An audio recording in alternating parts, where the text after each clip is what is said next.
sasagasaan nila, ibabasura nila, kahit sunugin pa nila ang ating saligang batas, huwag lamang matupad yung malinaw na garantiyahan pagdating sa constitutional succession.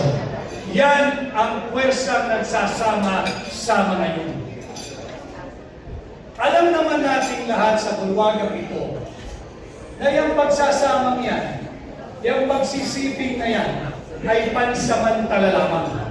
Tinitiis nila ang kanilang samsat, ang kanilang baho, ang kanilang masamang amoy upang mayurakan, ibasura at wasakin ang Cory Constitution, ang ating saligang batas. Handa nilang isang tabi yan. Handa nilang isang tabi ang diwa ng ating demokrasya upang isulong ang iligal na layunin at hangarin na pigilan at huwag maging Pangulo si Inday Sara Duterte, maging ito man ay sa pamamagitan ng isang tapat at malinis na halalan o di kaya sa pamamagitan ng constitutional succession. Pati ang ilang elemento sa loob ng simbahan Katoliko nakakabinig ang inyong katahimikan. Lantaran na ang isyu ng korupsyon. Lantaran na at muli-muli ang isyu ng drug addiction. Ang drug addiction ay hindi lamang krimen. Ito'y isang brain disorder. Sakit sa pag-iisip na naglalagay ng maraming katanungan kung tama pa ba ang disposisyon at desisyon ng taong muling pinaratangan at pagbibigay ng testimonya mismo ng kanyang kapatid na siya ay may buong problema sa drug addiction. Hindi po simpleng bagay ang usapin niya. Bakit? Nakasaad sa ating saligang batas, Article 3, Section 7, the right of the people to information on matters of public concern shall be recognized. Hindi ba public concern ang katanungan kung drug addict ba ang Pangulo o hindi? Hindi ito pwedeng sagutin sa pamamagitan lamang ng isang missing aso o kaya pahayag ng lokaret sa palasyo. Ang tugon dito, hair follicle drug test para matuldukan ang isyong ito. Ito yung paulit-ulit na isinisigaw ng mamamayang Pilipino. At idugtong natin dyan sa Article 3, Section 7.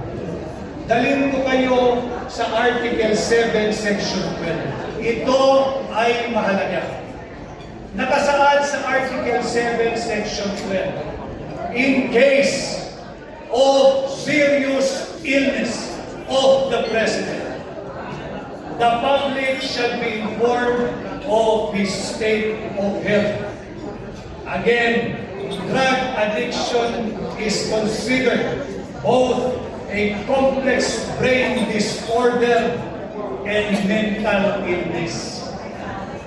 Ano ang lagay ng kalusugan ng Pangulo? May katotohanan ba ang naging testimonya ng kanyang sariling kapatid, nakakatandang kapatid, ng kanyang manang na kanyang ate, na siya ay may problema sa drug addiction? Dapat ba nating paniwalaan na walang basihan ang naging testimonya ng kanyang kapatid? Kamusta ang kanyang mental health? Nasa tamang kaisipan pa ba ang Pangulo?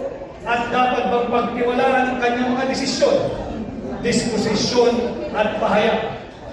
Again, these are all legitimate issues and questions that must be answered because we the Filipino people are the sovereign power, and as the sovereign power, we have the right to ask, we have the right to an official reply, and we have the right to information on matters of public concern, especially on matters of the state of health of the President. Kaya ho natin binabanggit ito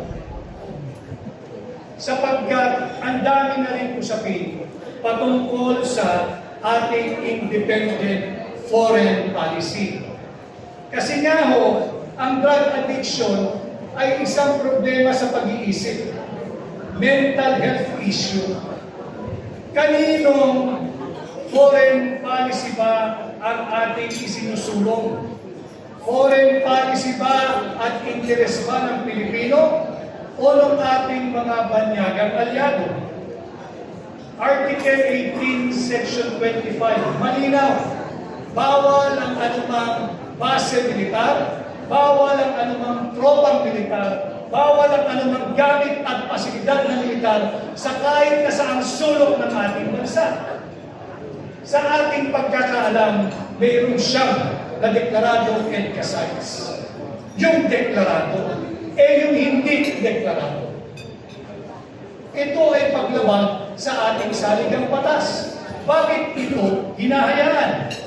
Again, I bring this up to you in relation to the health, especially the mental health of the Commander-in-Chief and his seemingly aggressive stance and war rhetorics against China. Instead of exploring a diplomatic means to diffuse and de-escalate the tension in the South China Sea, tila sinisilaban pa niya. How is his state of health? Is he mentally ill and unfit to continue discharging the mandate of the office of the President? Iiwan ko sa inyo ang katanungan yan. Is he mentally ill and unfit to serve as the Commander-in-Chief? Nagpapasalamat ako at marami akong nakilala dito na mga OFW from different regions. Mabuhay po ang mga OFW! Maraming salamat din po kay Atty. Vic Rodriguez at nabanggit niya kung ano po ang naging ambag ng mga OFW sa ating bansa. Billion of dollars ang remittances ng mga OFW. Billion din ang ninakaw sa atin. Ang OFW, iniwan ang pamilya para magkaroon ng mabuting kinabukasan ang kanilang mga anak.